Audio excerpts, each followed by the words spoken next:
এই কথাগুলো বলার সাহস আর অধিকার দুটোই আমার রয়েছে। দিনের পর দিন আমাকে, আমার বোনদেরকে যা নয় তাই বলে গেছেন আপনি। আমরা তো কিচ্ছু বলিনি। আপনি কি ভুলে গেলেন আপনার ছেলে এই বাড়ির বারবার ক্ষতি করেছে, ঋদ্ধির উপর প্রাণঘাতী হামলা করেছে? কি সুন্দর সেগুলো আপনি বেমালুম ভুলে গেলেন বলুন। আরে আপনি আপনার ছেলেকে বসিয়ে কখনো শিক্ষা দিতে পারেন তো, যে মানবিকতা কাকে বলে, মনুষ্যত্ব কাকে বলে, সততা কাকে বলে। তাতে যদি আপনার ছেলে অন্তত একটু মানুষ হতো। প্লিজ আর একটাও কথা বলবে না, আমার ছেলে কিনে আর একটা বাজে কথা বলবে না। তার চেয়ে বরং তোমরা তিন বোনে না আয়নায় গিয়ে নিজেদের দোষগুলো খোঁজার চেষ্টা করো, সেটা বেটার হবে। ও পিসিমা, কি বলুন তো, তখন থেকে দেখছি কাতলা মাছের মতো লাফালাফি করছেন। কাজ নেই না আপনার কোনো? আসার সাথে সাথে ভট্টাচার্য বাড়ির মেয়েদের দোষ নিয়ে বসে গেলেন। অদ্ভুত সত্যি, গুরুদেব আছেন আপনি। এই তুমি চুপ করো, একদম মুখে মুখে কথা বলবে না। সারাক্ষণ খালি বাজে বাজে কথা, কোনো শিক্ষা নেই, সহমত নেই। আরে ও শাশুমা, শাশুমা পায়ে লাগবে। যেই দেখেছেন একটা বাল হচ্ছে, উনি বালের মধ্যে পুক করে ঢুকে বললেন না আপনি?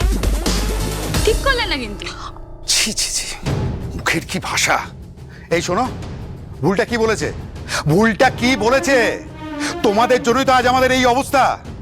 শোনো, অয়নার সাথে যদি কুণালের বিয়েটা হতো না, তাহলে সিংহরায় পরিবারের বিজনেস কোথায় যেত সে সম্পর্কে তোমার কোনো আইডিয়া নেই। তোমার মতো একটা মেয়েকে বাড়ির বউ করে নিয়ে এসে আমরা নিজেরাই নিজেদের ক্ষতি করেছি। তিন বোনে এ বাড়ির বউ হয়ে সাপের 5 পা দেখেছে, একেবারে যা খুশি তাই করছে, যাকে যা নয় তাই বলছে, মুখে কোনো লাগাম নেই। বন্ধ করো এসব, বন্ধ করো এসব তোমরা, please. I beg of you all. যা হয়েছে এই বিয়েটার জন্য প্লিজ বনিকে বা ঘড়িকে তোমরা কেউ দোষারোপ করবে না, বিকজ তোমরা কেউ জানো না এতে ওনাদের কারোর কোনো দোষ নেই। হ্যাঁ দাদু, কুণাল আর বনির বিয়েটা সত্যি একটা ট্র্যাপ ছিল।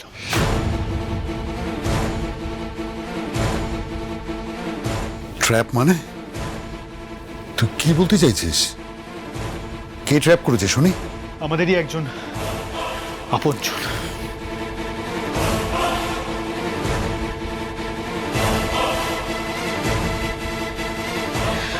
যাকে আপনজন বলতে আমার এখন ঘেন্না করছে। মানে কে সে? কার কথা বলছো তুমি? পিসিমশাই।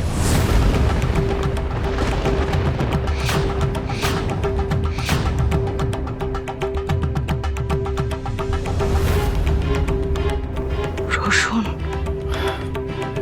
হ্যাঁ চলো বিমনি, পিসিমশাই। তুই এটা জানলে কি করে রীতি?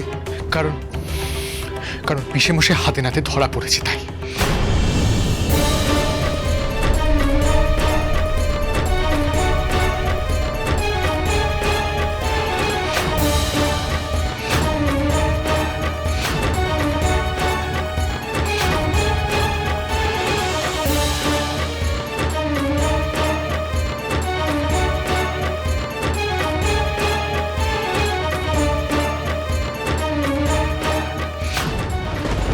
রোশন লকাবে? হ্যাঁ, পিসিমশাই বারবার ভুল করে এসেছে, আর শুধুমাত্র আমাদের পরিবারের একজন বলে আমরা বারবার ক্ষমা করে এসেছি, কিন্তু কোনোদিন নিজেকে শোধরানোর চেষ্টা করেনি, বরং এই ভুলগুলো বারবার করে গেছে। আর এই শাস্তিটা তো পিসিমশাই ডিজার্ভ করে। আমি তো ভাবতেই পারছি না রোশন তোদের ক্ষতি করতে ওইখানে অব্দি পৌঁছে গিয়েছিল। আমার স্বামী এতটা নীচ, এতটা শয়তান, ও তো আমার কথা কোনোদিন ভাবেইনি, ছেলেটার কথা ভাবলো না। এই তো শেষবারও সবার হাতে পায়ে ধরে ক্ষমা চেয়ে গেল যে দাদা। আমি কি মুখ দেখাবো ঋদ্ধি সমাজে? কি বলবো সবাইকে? আমার স্বামী ক্রিমিনাল, এরকম জঘন্য একজন ক্রিমিনাল আমার স্বামী। I am sorry. দেখো, আমার সত্যি কিছু করার ছিল না, আমি ক্ষমা করতে পারতাম না। ক্ষমা করলে ওই নোংরা কাজগুলোকে প্রশ্রয় দেওয়া হতো, আর সেটা আমারও অন্যায় করা হতো। তাই আমাকে পিসিমশাইকে এই শাস্তিটা দিতেই হতো। তুই একদম ঠিক করেছিস। আর তোর এই ছোট বিমনি কাঁদছে তো, নিজের ভাগ্যের উপরে আমার কান্না পাচ্ছে। আমি ভাবতে পারছি না দাদা যে আমার স্বামী একজন ক্রিমিনাল, আর এই পরিচয় দিয়ে আমি সারাটা জীবন বাঁচবো। আমি কি করে বাঁচবো? না পিসিমণি, তোমার কোনো দোষ নেই এখানে। ওই লোকটা খারাপ, ওই লোকটা নোংরা। তুমি সেই মানুষটার স্ত্রী বলে ওই লোকটার পাপের ভাগীদার তুমি হতে পারো না। পিসিমণি, তুমি তোমার সমস্ত দায়িত্ব কর্তব্য সবটা পালন করেছো, ভালোবেসেছো। ওই লোকটা দুর্ভাগ্য যে তোমার মতন একটা মানুষের যোগ্য সে হয়ে উঠতে পারেনি। এই বাড়ির যোগ্য জামাই সে হয়ে উঠতে পারেনি। এতে তোমার কোনো দোষ নেই পিসিমণি, তুমি নিজেকে দোষ দিও না। সবটা শোনার পরে এবার নিশ্চয়ই তোমাদের কাছে সবটা ক্লিয়ার।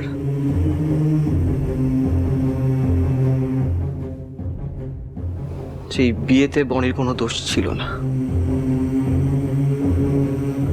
নিজের কথা না ভেবে সবসময় আমার ভালোটাই চেয়ে গেছেন উনি। তাই আমি চাই না যে এই বাড়ির কেউ কোনোভাবে বনির সম্পর্কে খারাপ মন্তব্য করুক।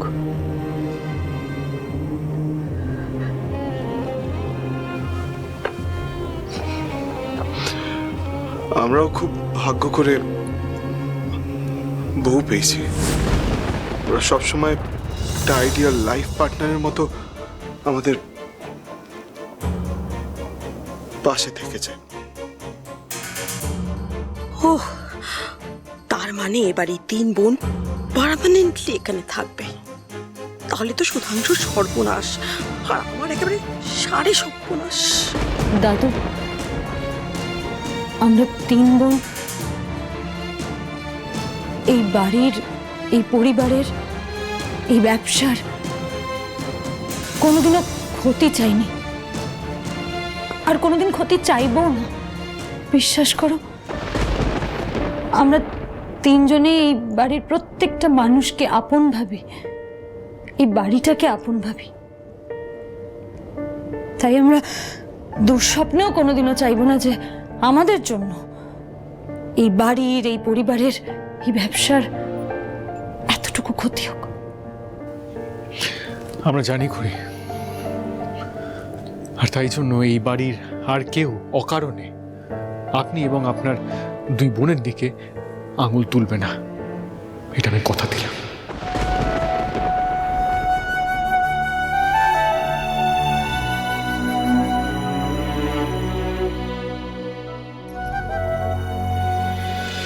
দিদি, ব্যাপারটা এতটা সহজ নয়।